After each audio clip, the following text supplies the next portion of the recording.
Hello, this is Chan Abraham from Daybreak Ministries. Throughout the course of this month, I'm asking some of life's big and thorny questions. Recently, I asked the question, what brings a nation together? And I referred to our Judeo-Christian heritage and the need for prayer, saying that prayer brings our nation together. Today, I'd like to ask the question, is conflict inevitable? Is conflict inevitable? The sad fact of life is that we experience conflict in so many situations. We do it at an individual level. There's conflict in families, in marriages. There's certainly conflict in politics. There's conflict in communities. And of course, at the international level, there are conflicts between nations.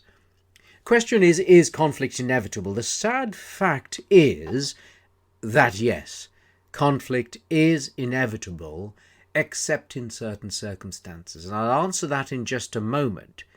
But start by saying that almost inevitably, when human beings come together, there will be conflict. Now, evolutionary biologists may want to suggest that it's because it's all to do with the survival of the fittest, and we will always try and knock out someone in order to gain the victory for ourselves. And there is some truth in that.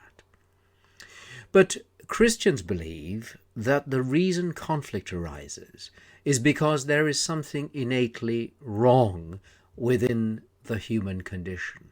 That wrongdoing is what leads us constantly to miss the mark. I'm sure most of us would be inclined to say, yeah, I do miss the mark from time to time. I don't get it all right. We're all in the same boat.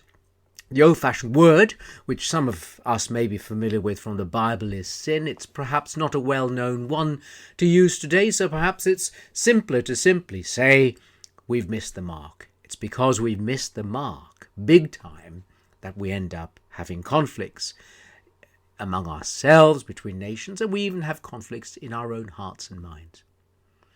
One of the great things that a follower of Jesus comes to understand is that the Bible has two essential messages about how conflict is resolved. One of those is that Jesus is called the Prince of Peace, and the other is that Jesus says he gives us his peace. Now, peace is not the absence of conflict. It's not the absence of war or struggle. Peace, from a Bible perspective, is really the presence of a person. It's the presence of God. And that's the great truth of the Scriptures. It's the great truth of following Jesus.